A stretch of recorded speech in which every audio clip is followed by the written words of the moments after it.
This is gonna work.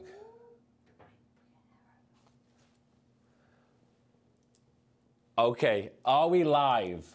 Could somebody say if we are live in the comments? Because I have no idea what's going on. Fingers crossed this is going to be working. First of all, sorry for the technical hitches. A little bit of a challenge today. There's a lot of work that goes into actually making something live. At some point, we'll post a photograph or something of what's going on here. We had a problem getting my microphone working, and one of my HDMI cables went down as well. Anyway, welcome to my first ever live show. This is PIC Live, and we're going to be doing this every single week. They're not always going to be Ask Me Anythings, but basically today I wanted to do this as a test run to make sure we're all working. So what we've got down here, we've got Ray and we have Rosie. They are going to be reading all of your comments. My table nearly broke. I have no idea what just happened, but my table nearly broke. Anyway, I think we're all safe. So let's jump into some questions. Rosie, do you have any questions or comments or thoughts? Yes. How much gear do you have? Oh, so question number one has been how much gear? Where does that come from and who said it? This is from on Instagram. From Instagram. Today. If you want to go onto Instagram to send me a question, just go to Photos in Color, and then there's a Ask Me Anything picture. Just comment on that picture really easily.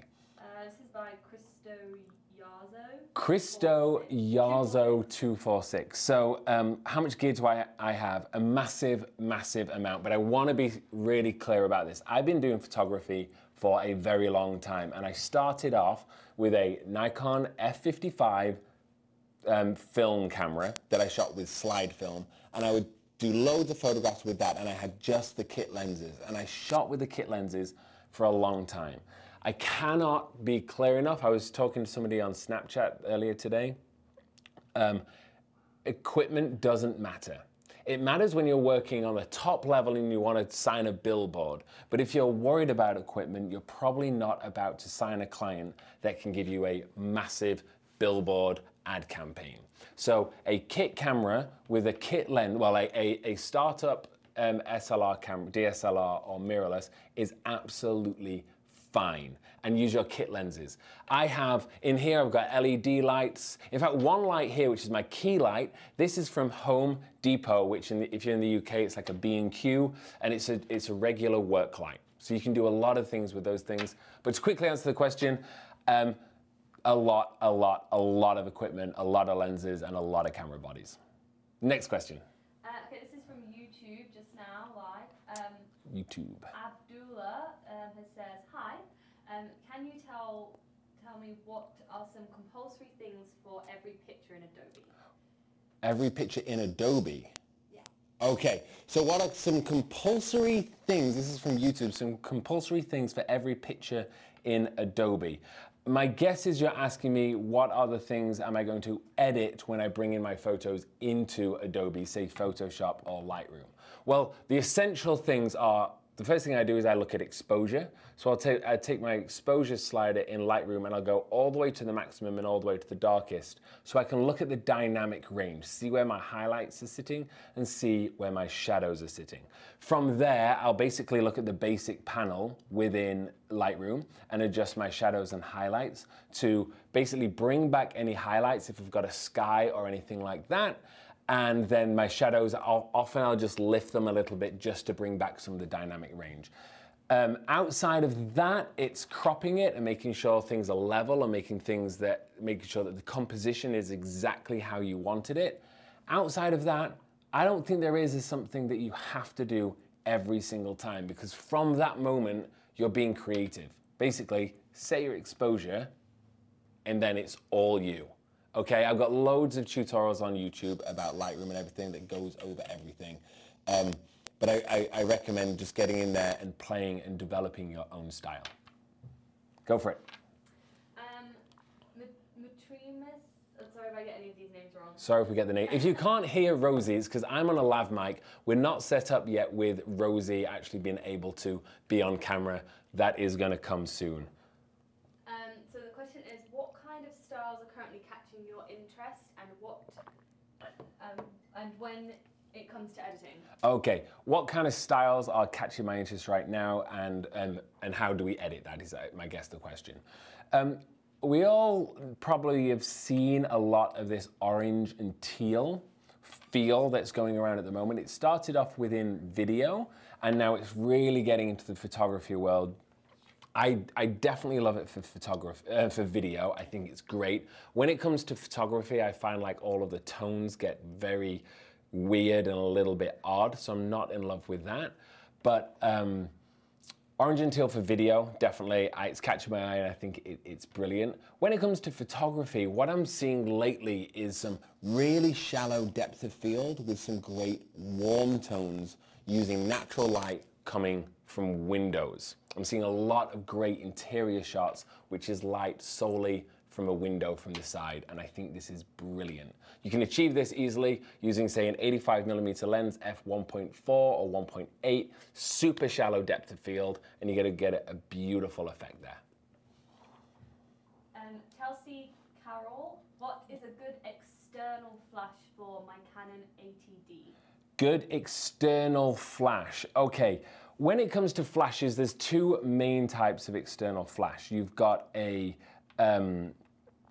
mono flash, which is something that you would use in a studio. You plug into the wall, and they're kind of these big flashes, loads of light modifiers and everything like this. The other option is a speed light. That's one which will use the system inside your camera, either the pop-up flash to trigger it, or your camera might have a trigger inside it. Or a company like Photodiox, they'll actually sell a receiver and a transmitter, so you can control those. The big thing with this that I think, there's lots of different qualities of light. So just any old flash isn't going to do, but I would say this. I wouldn't buy for like a speed light, I wouldn't buy a name brand. I wouldn't buy Nikon, and I wouldn't buy Canon. They are fantastic, but the premium that you're paying for that is way, way over the top. So I would go on Amazon and I would look at a few out there and see what you can get for cheaper. For a good speed light, you can get them for around $120. So that's what I would personally do.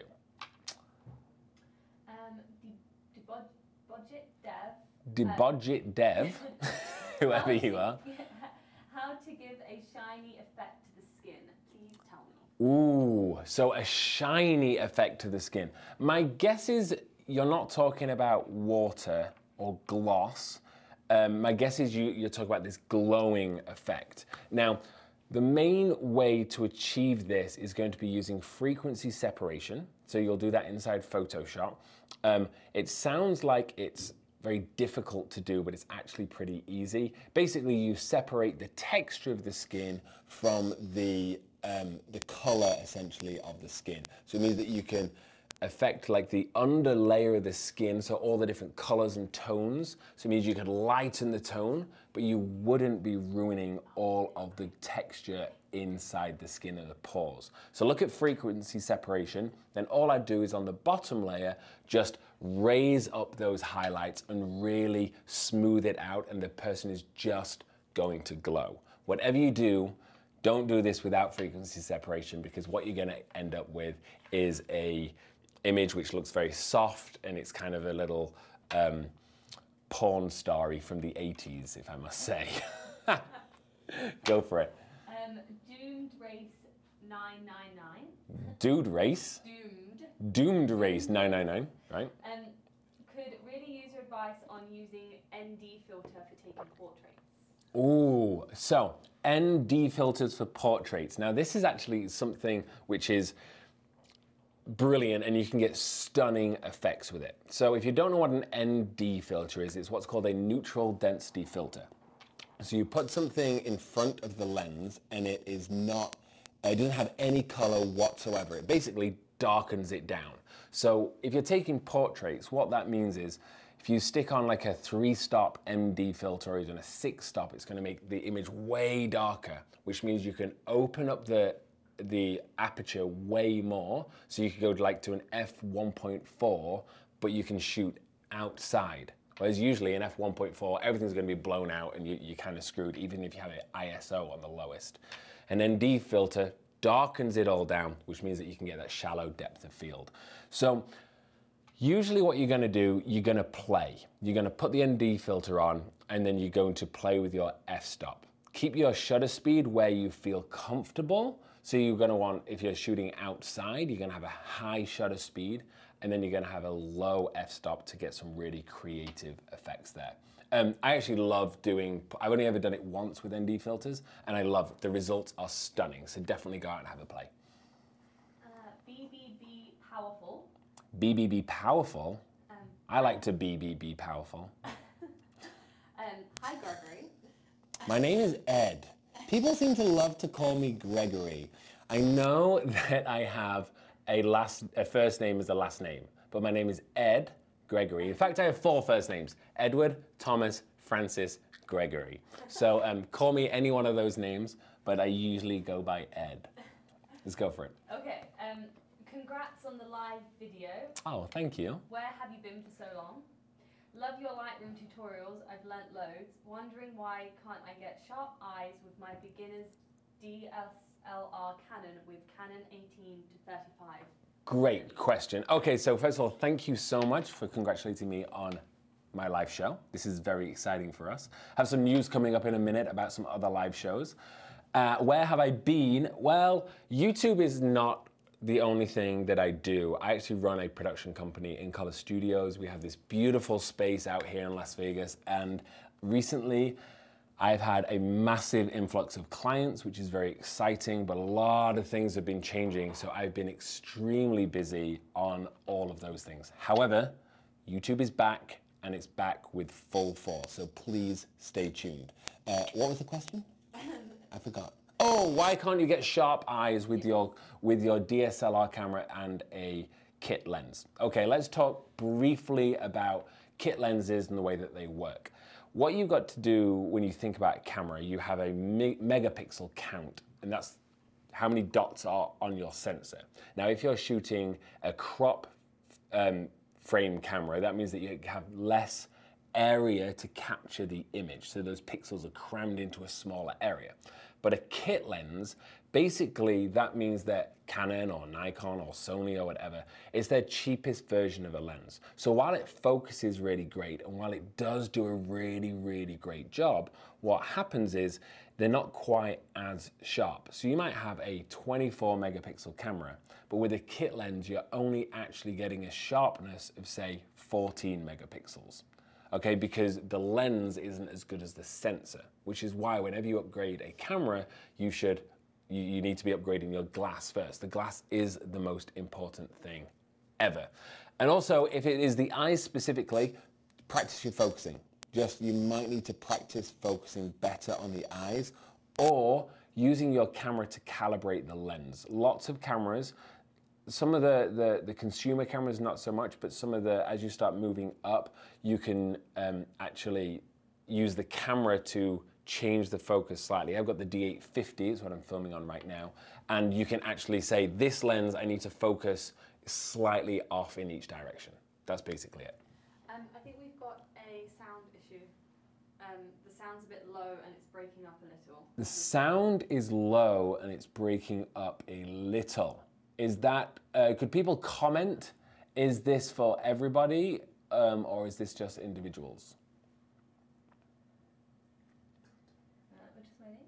Okay, we're just waiting on that to see what we have the problem with that. No, sound is fine, yes. Sounds fine, no. In NL it is. When you turn your head left, the sound is poor. Sounds fine. Sounds okay here. Sounds good. Oh, so maybe it's my... Some people. So it's only some people with a sound issue. I'm going to... Is it quiet for everybody? Does everybody hear quiet, or is it normal? A couple of people are saying low. A few people are saying low. It's a little every few minutes, so people are saying that it's a bit cracky and stuff. Okay, so we're going to have to sort that out for the next live stream then. I need to figure out exactly what that issue is, but we will sort it out. We can probably turn up the audio. I don't know if this is actually going to make it any louder. say that they can understand you though. Okay, well, I've just turned it up over here on the desk. It might work, it might not work. Fingers crossed, let's just see. We're gonna carry on for now. Sorry if the audio's rubbish, I'm doing my best. Should you always be upgrading cameras or waiting till they actually need upgrading for a beginner? That is from Taylor Green. Definitely don't be always upgrading cameras at all. That is something which the industry has kind of trained us into. We all love the tech news. We all love finding out what is great, what is the new features, all of these things. Don't upgrade unless you have reached the limits of your camera. I just bought the D850. The camera before my D850 was the D800. I missed the D810, I missed the D810E or whatever, whenever that came out.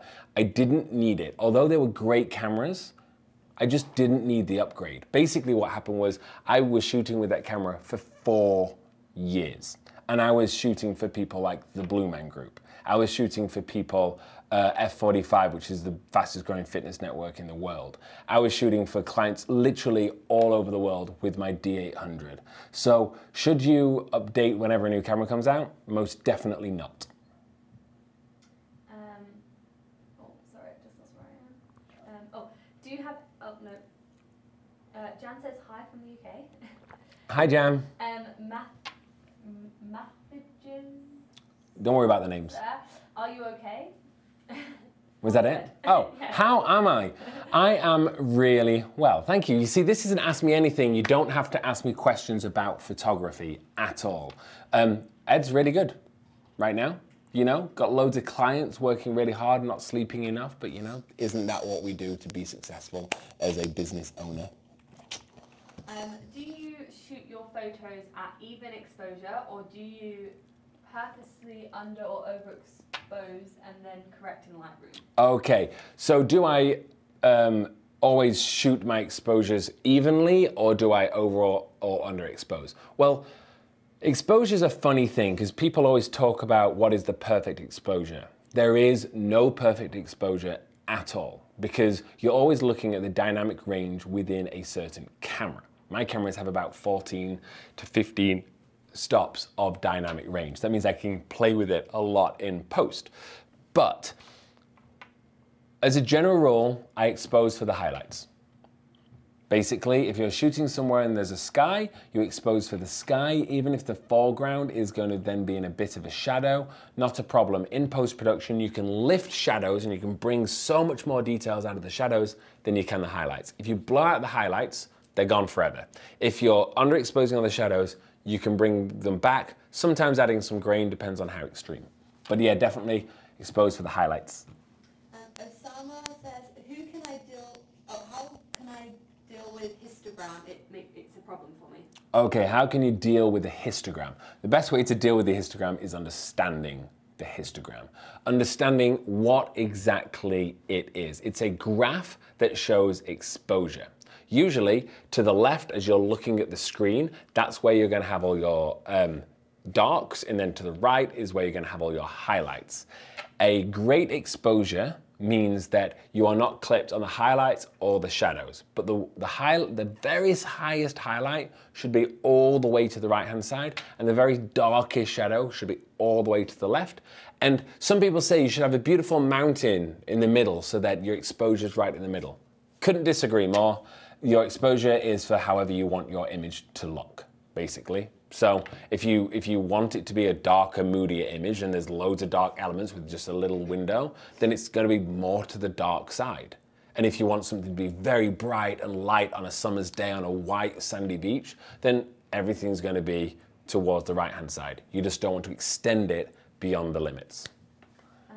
Paul says, hi Ed, congratulations on your live show. Thank you so much, Paul. Michael Francisco, how can I be a professional photographer? Do I need to take classes? Okay, how can I be a professional photographer and do I need to take classes? Simple answer to that.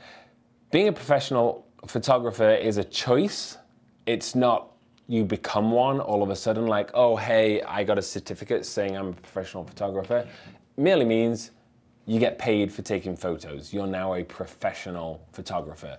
I would even say professional photography comes as a confidence as opposed to something which is like based on a set of scores. So I know that I felt like I was working on a professional level before I made any money. So the idea of professional photographer is a little bit weird. And do I need to take classes? No. Simple answer, no. I've never had a single piece of formal training. I've not taken a single course. I've not taken a single class. I've not studied photography at all. What I did do was train myself with hundreds, thousands of hours of photography, setting myself challenges, making sure that I understood absolutely every single element without question. So it's to do with the amount of work you want to put in as opposed to the amount of work that you want other people to do for you, teaching you. The photo show says, hi Ed, how did you end up in the US? The photo show. So how did I end up in the US? I'll make a really short story of this. I was born in the UK. I was a trained dancer and then a trained actor. I performed all over the world in a number of different shows. I ended up doing a number of shows out here in the States, fell in love with it, made loads of friends out here, created a bit of a life for myself out here, decided to move away from acting and performance just because I've been in one show, a really big show for 8 years, loved every minute of it, but it was time to move on. So I thought, right, I'm going to start a photography business and do that, and figured why not do it in the USA? And that was it. Hello sir, it's really an honor to see you live. What goes in your mind when you are up on a shoot and lately editing them? And lately editing them. What goes on in my mind when I'm shooting and editing lately? Maybe you mean like recently, what goes on in my mind? To be honest with you, I'm all about the experience. So photography is a skill set that you learn, and once you've learned it, you have to keep honing it in and make it better, but you don't have to actually keep on rehearsing because the act of shooting professionally is your rehearsal. So when I'm working with a client, what goes on in my mind is, hey, how is the client? How is their mood? Are they comfortable? What do they want to do? I've always got a project outline. We've usually got sample images that we're following, and the client might be present and we'll be talking through everything. For me, it's about the entire experience. I'm definitely not thinking about my settings, and I'm definitely not thinking about my camera, and I'm definitely not thinking about post-production. I'm 100% thinking about what is happening right now on the shoot and how can I make the experience amazing for everyone. Because I believe as a photographer, the end result should be a guarantee. You shouldn't be worried about it. You should be doing the job that you're paid for. And then in post-production, I basically take the images that I photographed and I'm only going to do the edits that are necessary. I never shoot to edit. I try and always get as correct as I can in camera. MH Photography. Do you use a collaborator for your monitors? As I feel mine is pointless. 90% of the world / public use it, so why do you? A what? A calibrator. Calibrator. Oh, do I use a calibrator for my monitor? 90% of the world use it. Why do I? I do not. I do not calibrate my lenses. I basically only use Apple products to do my editing on. I have a number of iMacs and Apple computers. I trust their color generation. I've been using them for a long time that I understand it. I paint my editing rooms gray in a very neutral color so that I'm not affected by anything around me, so that when I'm editing, I'm in a neutral mode. But the problem is with calibration is you might perfectly edit it, but then it's going to be seen on somebody else's screen, on somebody else's phone, on somebody else's thing. So however it's viewed is going to be different anyway. So the end result is just a constant moving target. The only way that you need to calibrate is for print. We print in-house, so we have custom presets for our prints that we've tested for our edits that we do on our computers. So I don't calibrate. I might have some haters about that, but... Morgan says, what do you prefer when taking portraits outdoors, natural light or flash? Well, they're two very different types of photography. If I'm going to go shoot lifestyle, usually I'm going to shoot natural light and I'll use a reflector. I'll go get one of those big 5-in-1s. I've got a few of those and just reflect the light, which is very easy to do. If I'm using flash, then I'm balancing against the sky and you get a very dramatic look. In fact, I've got a video coming soon where I teach you how to balance flash against the sky to create some really dramatic effects. So it all depends on what I'm shooting. If I'm shooting fashion, then I'm going to be usually using a flash, so I'm going to create lots of drama. If I'm shooting lifestyle, then I'm going to be shooting natural light. I love both of them, but for very different reasons. Yvette asks, how to size and export images from Lightroom for Facebook and print? How to size photos for export for Facebook and print? Mm-hmm. Okay, differently. So Facebook and print are very different. What you do inside Lightroom, I get this question a lot actually about how to resize an image inside Lightroom. You can't. Lightroom does not resize any image. What it does, it will give you a different format. So you can make it square, or you can make it oblong, or you make whatever shape that you want by using the crop tool, but it doesn't resize anything. It just crops the edges. You still have the maximum amount of pixels that exist in the original file that you took. All you're doing is cropping pixels away. So that's what Lightroom does. And that's also the beauty of Lightroom. It's not destroying or moving anything. Then what you do is in your export settings, that's when you set the actual pixels that you want to be exported, and it will do it all for you. So for example, you figure out the size that you want to go to Facebook. On Facebook, I would do 72 DPI or 96 DPI, because that's basically the DPI of a screen and the way that the internet, generates images. So 72 or 96 DPI. If you're going to do it for print, standard printers use 600 DPI. So that's basically the settings that you're going to go with there, and then you size it exactly the width that you want it. So Facebook's always changing its sizes. Google search, oh, they want it 1,200 pixels wide. Or when you export, set it to 96 DPI, 1,200 pixels wide, and when you export it, it'll look exactly that way. There you go. Javier asks, do you know any good websites to get affordable Nikon gear? Javier says, any great sites to get affordable Nikon gear? KEH, that's keh.com, keh.com. They do lots of secondhand, and usually it's authorized secondhand stuff, so that's pretty good. I personally wouldn't recommend buying from eBay or Craigslist or anything like that, because you really don't know what you're going to get. My advice is all go to B&H Photo or Adorama and go to their used department and have a look there, because usually they'll be certified or at least looked at and you know what you're buying. The other way to do it, honestly, is just save up that little bit more money to buy a product that is certified or new. If a lens seems too good to be true, it is, in my experience. I want to ask you if I should upgrade the D90 and buy the D7-100, or stay on my D90 and buy new lenses.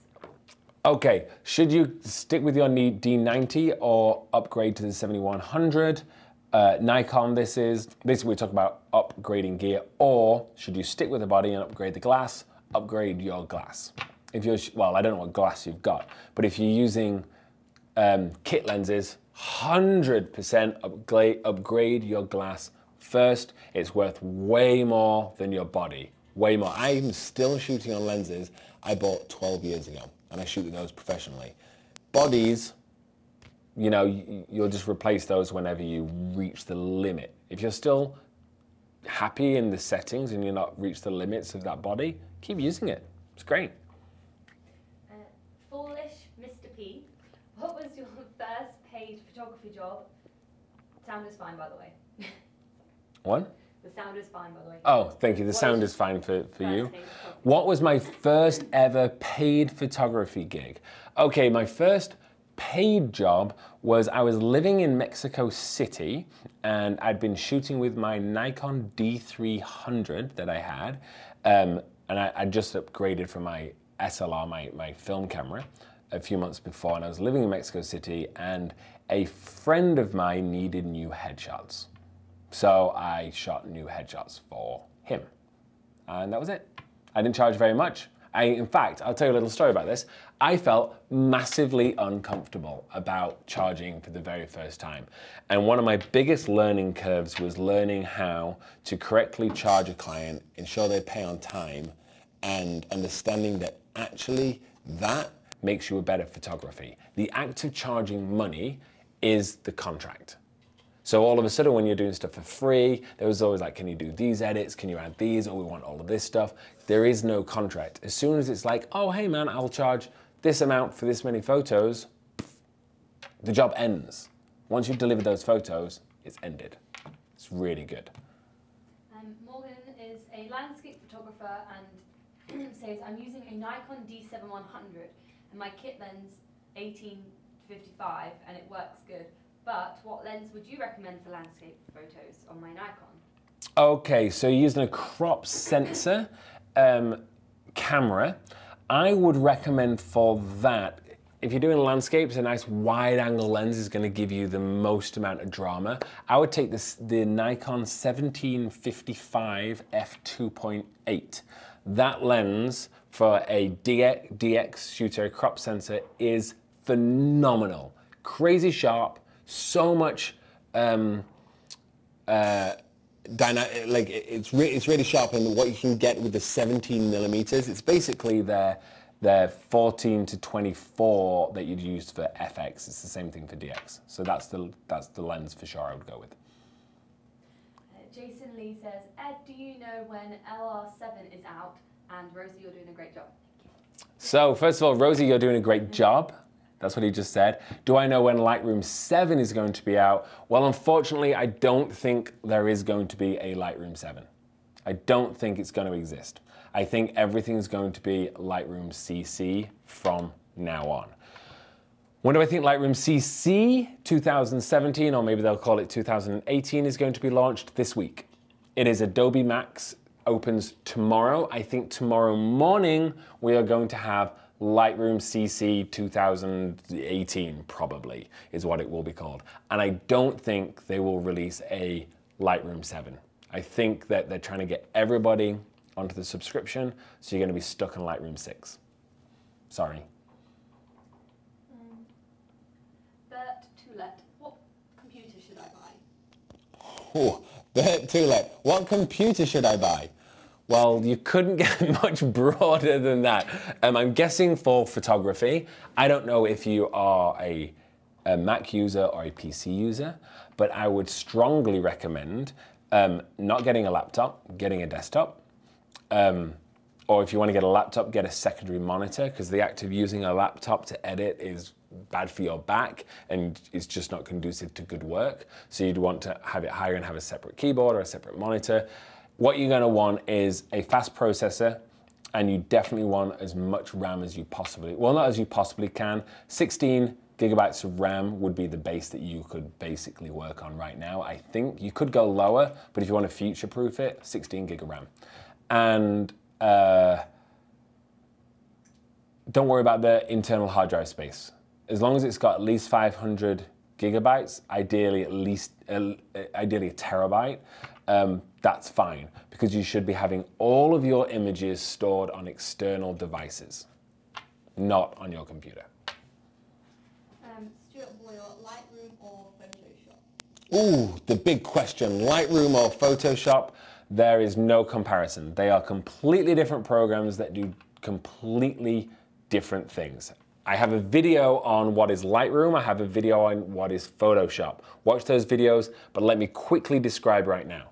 Lightroom allows you to take your photographs. You can import all your photographs from a shoot. You can store them, catalog them, and you can create groups out of them. You can do batch edits, batch exports, full storage system, absolutely everything, and is absolutely incredible. Then you can move into the develop module of Lightroom. It allows you to do incredible in-depth edits on your raw files and on JPEGs, but really raw files, and draw out all the information from that file. But what you are editing is the information that is in the pixels. So Lightroom, storage, export, absolutely everything, lossless editing, amazing. Doesn't create basically any hard drive files or anything until you export, and allows you to edit everything which is in the file. Photoshop brings in one image at a time, does not have any like large storage or anything like this, doesn't catalog or categorize any of your files. When you're saving it, you have to save all the layers as one thing. One photograph can quickly become a gig or 2 gigabytes in size. And what you're able to do in Photoshop, however, is not only edit the information that was in the file, but add, change, and do everything else that you could possibly do. It's like creative magic. As a photographer, use Lightroom. That's basically what I'm going to say. That's what I use. David Dudley says, you are amazing at what you do. Thank you for sharing your knowledge and experience. David Dudley, thank you so much for the compliment. It really does mean a lot. You are awesome. Sorry, just reading a couple of questions. I'm trying my best, but there's a lot of questions that are coming in. Okay, Sorry if I'm missing so people's, but I'm trying to. If you can't hear Rosie, one, you're doing an amazing job down there. She's trying to keep up with all the comments and everything, but there's so many coming in. You know, there's a bit of a learning curve that we've got here. Yeah. But any more questions, Rosie? Yes. Are we on just YouTube right now? Just YouTube. Let's do some. Okay. Ray, could you bring up Instagram and see if we've got any Instagram questions or Facebook questions? Why not? While we're at it. Rosie, have you got another question for me now, though? Hi, what do you recommend for the beginning of business? Not a lot of money and not a lot of gear. Thank you.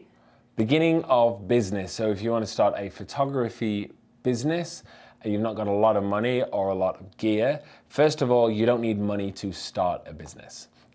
You can basically run your business from your home. You know, it's all about getting out there, finding clients. The big thing is this: take action. Action, action, action.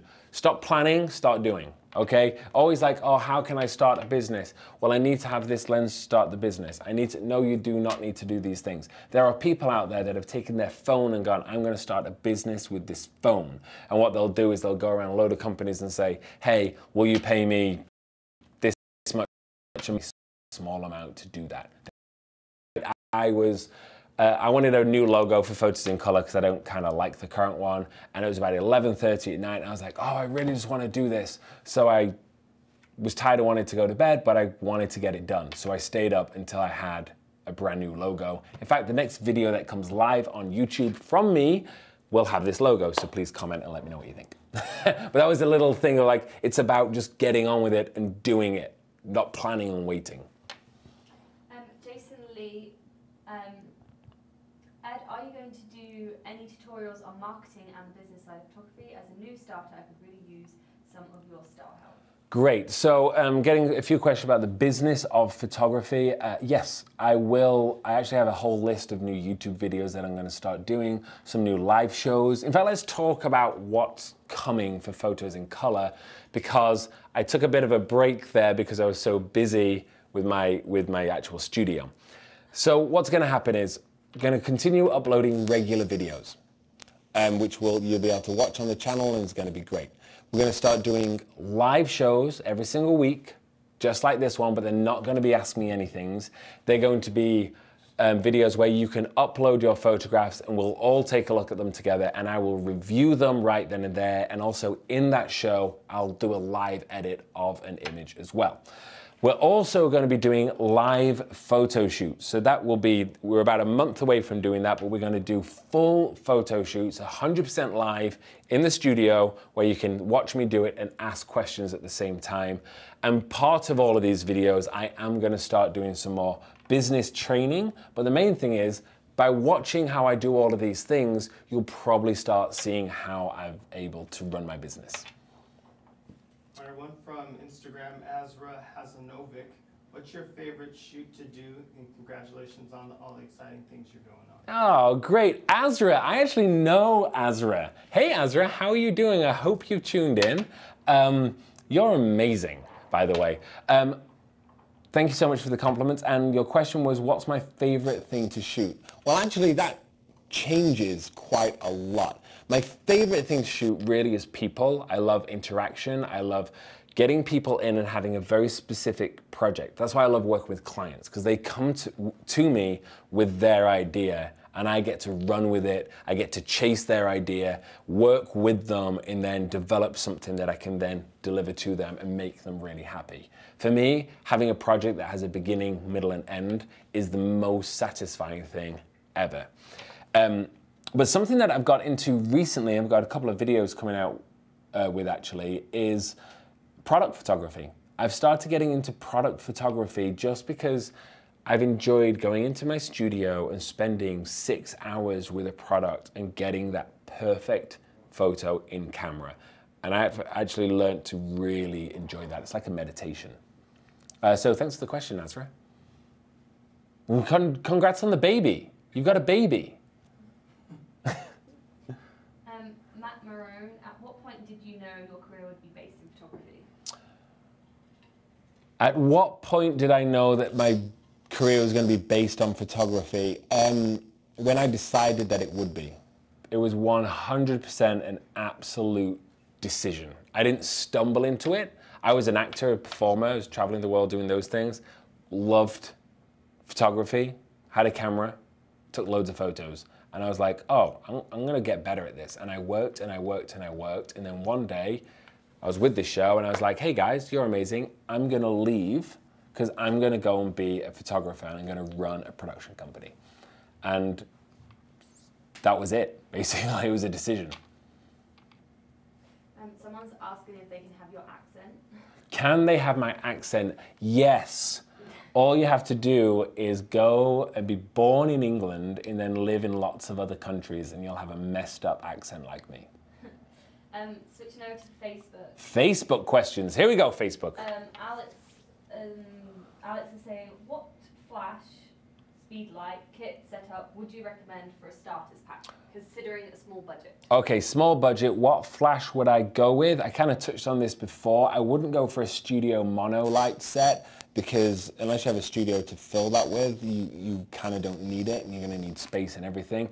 I shoot Elinchrom. I love those lights, but they're very expensive and they take a lot of learning.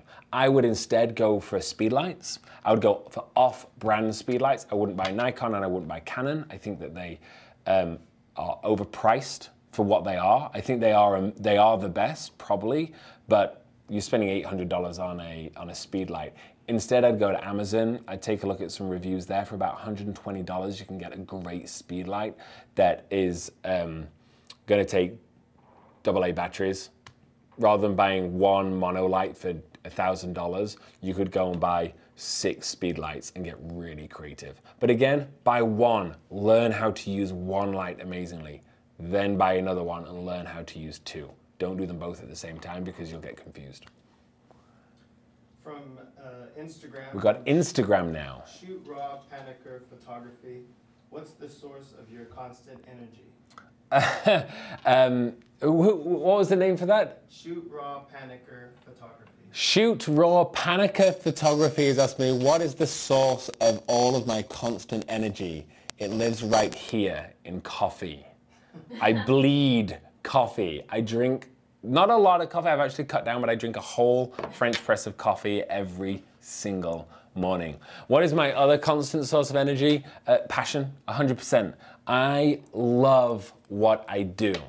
It's not hard work. I literally love it. So I wake up in the morning and I'm like, what am I gonna do? I can't wait to get started on these projects. Often I can't sleep at night because I have so many projects going and I wanna work on them, but my body is like, go to sleep. So I have to go to sleep for a few hours. But without a doubt, passion is where energy comes from. Another one from Instagram. The name is Instagrammed. If a big company wants to buy one of your photographs, how do you go about selling it so everyone wins? Okay, so Instagrammed on Instagram has asked, how do I go about, if a big company wants to buy a photograph, what do you do to make sure everybody wins? Well, you sell it for a price that you feel comfortable. That's basically it. Don't go, you're a massive company, I can charge you loads of money, because They'll see that and they won't like that, and you might break the deal because of it. Instead, get rid of the brand, get rid of everything, think about the image, think about how much would you actually sell it for? If somebody had cash in front of you and said, hey, can I buy the rights to that photograph for this amount? What is the amount that is? If they're willing to pay at least that amount, then you've won and they've won because they have the image. Don't overcharge just because it's a big company, but also don't undersell because they have the power, okay? It's okay to say no. You know, if you're like, this photograph is worth X amount, you're offering me half of that, the answer is no. Like, decide the amount before you enter the conversation with them, as opposed to be like, oh, I'll let them come to me and then I'll make a decision. When they come to you with a price, already know what your lowest is, and then you can go from there. And also remember, a photograph, you always own the rights to it. You should never sell the rights to the image. You license the image so that they can use it. And just set a time period. They can use it for 365 days on all their social media. Or they can use it on a billboard for 2 years. Like, just have a very simple contract laid out. Protect yourself. Over on Facebook, Taylor is asking, why are you so fabulous? Taylor has asked, why am I so fabulous? I don't think that I am. You see, you only see me through a screen. If you met me in person, you'd be like, oh, he's a bit weird. No. Back on YouTube, Sandeep is asking, do you have any classes for Adobe Photoshop? Do I have any classes for Adobe Photoshop? Yes, I have. In fact, I have 2 separate things for Adobe Photoshop. First of all, I have a bunch of tutorials which are here on YouTube that you can go through and watch that. They are the first section of a course that I actually sell on Photos in Color. It's the Ultimate Photoshop Training Course. Now, to talk about why I sell courses, this is premium content that I spend a long time working on, and I give a lot of tutorials and things like this completely for free, but YouTube doesn't pay me anywhere near enough to survive. Hence, I'll go dark from YouTube for months because I need to go make money somewhere else. So part of my business plan is to sell courses, and what I do want to say is this: I am extremely proud of my courses. I work really hard on them, and they are definitely worth it. But you don't have to buy it. It's all for free. Lots of it's for free on YouTube anyway.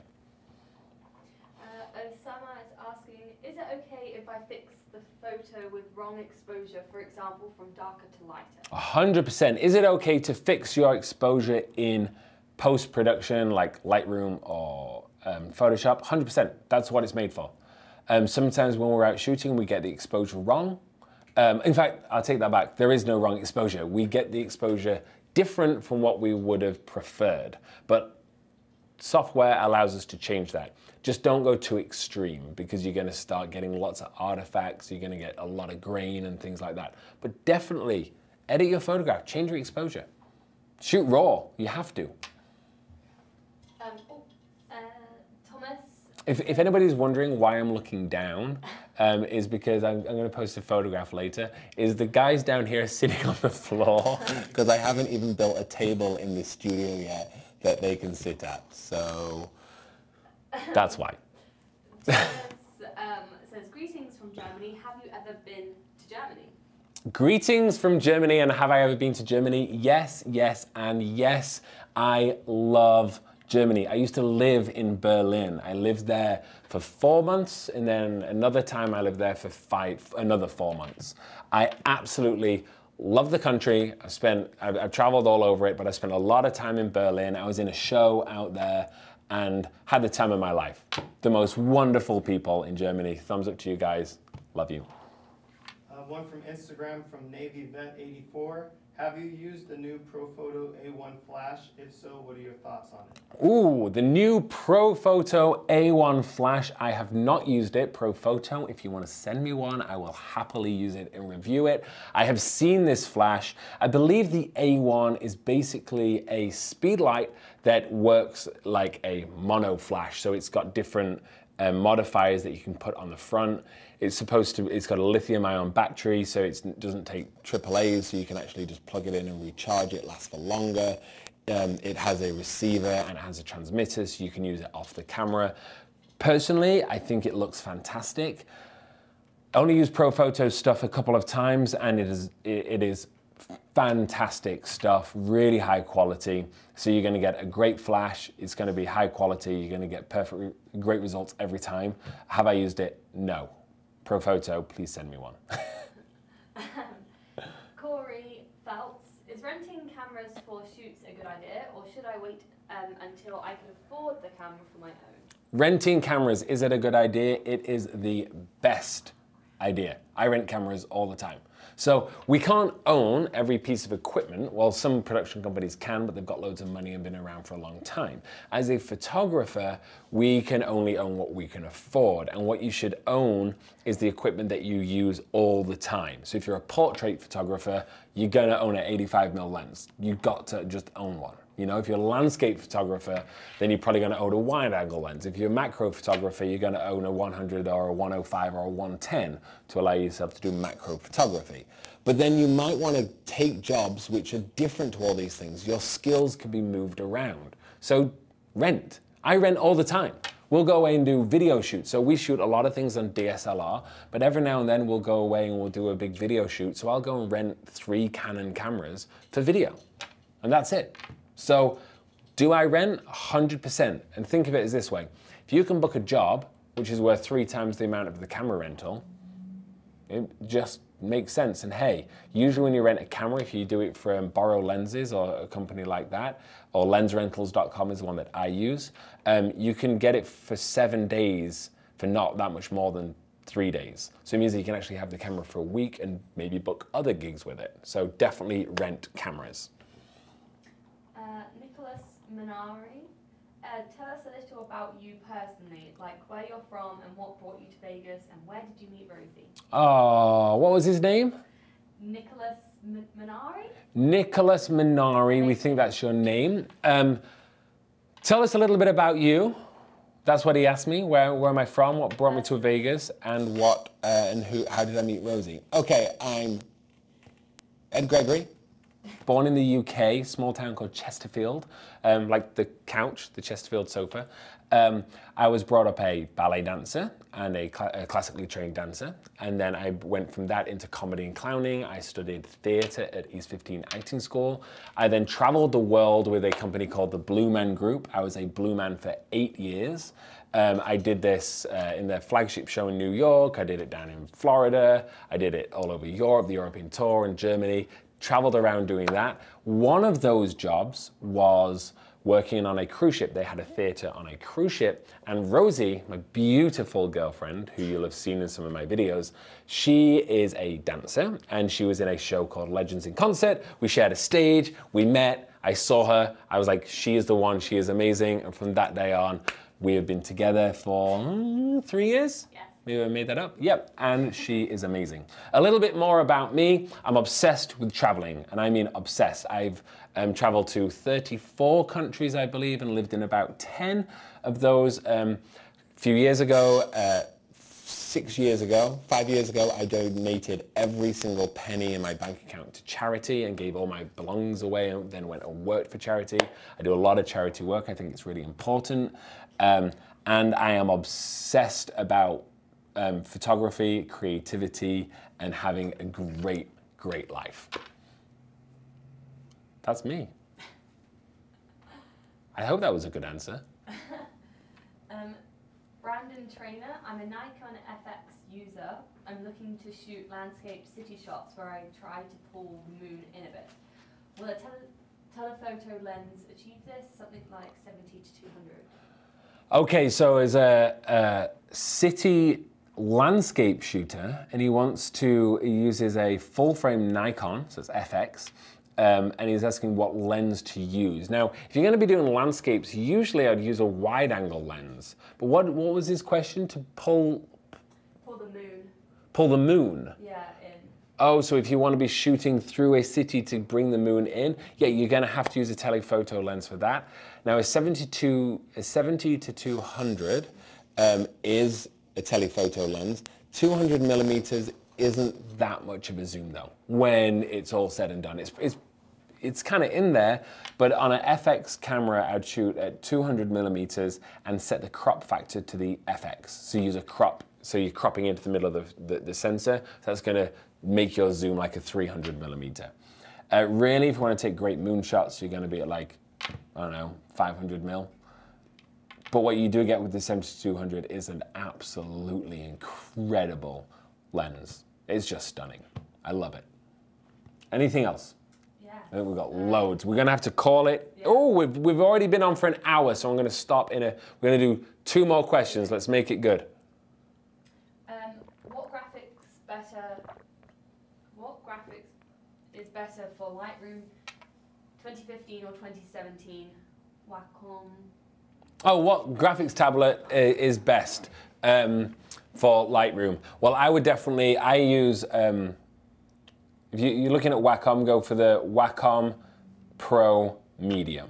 That's going to be the best one from that company. There are lots of other companies out there. There's Huion that make a great graphics tablet, and I've got a review coming out on that soon. And there's also XP Pen that I did a review a while ago on. But if you're looking specifically at Wacom, the Pro Medium. Let's go, let's have another question. Sorry, there's so many. There's so many, but she's blinded by them all. Okay. Hi Ed, from the UK, in brackets, do you finish off all your pics with your own presets, and what size hard drive do you use for your photos, and do you use this just for photography? Okay, great. So John, I believe you're from the UK. You're asking me about, do I use my own presets? You're asking me about my hard drive space, and do I only use it for photos? So let's get all of these answered. First of all, let's talk about how I edit my photographs and how I finish them. Do I use my own presets? 100%. I wouldn't try and sell something that I don't actually use. These were built from all of my edits and all of my techniques. I will usually use a base preset, then I will go into, usually I'm looking at the, from the one-click presets that I have, I'll go into the tone curve and I'll select, I'll work through those to see which effect I like. There's a few specifics that I have, so for a landscape, I'll usually select a specific 1 of 2 or 3 presets, so on for portraits and everything there, make some tweaks. So I definitely use them. I also always update the presets as I go. I'm like, oh, I like this one, but I usually nudge this a little bit, so I might do that. Hard drive space. I keep 100% of my images off my computer. Not a single image should be stored on your computer. It should always be on an external hard drive so that your computer is using the power there to drive Lightroom, and it's just pulling the images as reference files from the hard drive. Ideally, if you can do it over Ethernet, Cat5, or a FireWire or something like this, that makes things a lot faster, but USB is honestly fine, especially with USB-C or 3 or whatever it's called, is really fast. What size is my hard drive? I currently have a 16 terabyte RAID system. We're about to upgrade to probably a 70 terabyte RAID system. We have it hooked into the system here at the business, so all the computers can link in and grab all the files. But as a photographer, you're probably going to be storing, you know, between 2 and 6 terabytes a year. That's what we get through. Anything else? We done? There's loads. Loads. I'm going to talk a little bit more. I'm going to do one more question before we close. Someone is asking if you would do your photos in color dance. Please. Oh, my photos in color dance. Well, there's a few things that I've actually just updated my theme tune. It's a lot shorter now, and there is no dance. However, what I might be doing in the future is some specials where we do some dancing. And one thing I might be asking, and it's up to you if you're into this, I might be allowing you guys to send in your photos in color dancing that I will play during a live show, because I think that would be a lot of fun. So I just want to, because we've got different people online now, photos in color, some new live shows coming up in the future. We're going to do a big live show where we do all sorts of different segments in there. That's down in the studio. Also going to do a live show, which is going to be in here, where you'll be able to send in your photographs. We'll look at them together live. You'll be able to see the images, and I'll give you my thoughts and my comments, and also edit a few of them live. And we'll be able to fully interact and talk to each other while we're at it. So please stay tuned to Photos in Color. Also, Photos in Color on Facebook. I'm going to be doing some little things like this every now and then. I'm just going to pop on my phone and start answering your questions, because what I've learned is this. I get literally tens of thousands of comments on my videos across all of them. And I used to respond to everyone, but it got out of control. I was spending about 2 hours a day doing it. So I've stopped responding on YouTube. I read them all, and then I respond to the ones that are really important. But instead what I'm gonna do is I'm gonna get on and I'm gonna answer people's questions live on Facebook using my phone. But still comment on YouTube because it helps my channel a lot. One more question, here we go. Oh, sorry, I'm prepared. I have one. Okay, here we go. Instagram. From Jose Maria Fernandez de Lincres Rodriguez. Whoa. I hope you heard that because I'm not gonna repeat it. It's Jose Rodriguez or something. Yes. Which are your thoughts about micro four thirds cameras for professional photography? Micro Four Thirds cameras for professional photography. I think that format is amazing for video. Micro Four Thirds is wonderful for video. I think that the sensor size is just a little bit too small if you're gonna want to get into full pro photography. Cramming too many pixels into that sensor, it also dramatically affects your focal length and what depth of field you get. The bigger the sensor, the more depth of field because of the interaction with the lens. If I was going to buy into a system, you could go into a crop, but I wouldn't go Micro Four Thirds for photography. A lot of people might hate me for this, but that's just my opinion. One more question. I want to answer all your questions, but we don't have time. Someone is asking, what's the excuse for your hair? What is the excuse for my hair? The excuse is, in fact, I'll tell you what the excuse for my hair is. I do it myself, is in cut it. I've cut my own hair for over 10 years now, and that's how it ends up. So I'm sorry, there is nobody to blame apart from myself. I will take full credit for my hairstyle because I like it.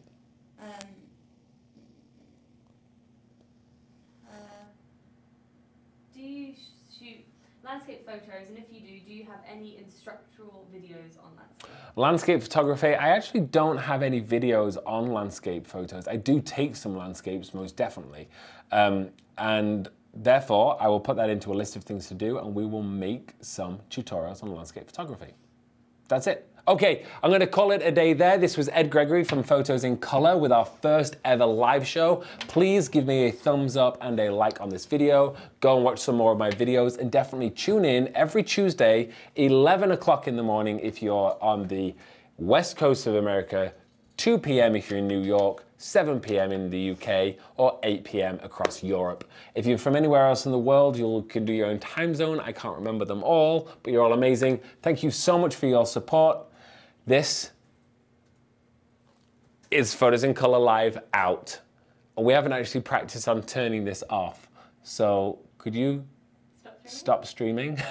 Oh, I just did. Great. Wait.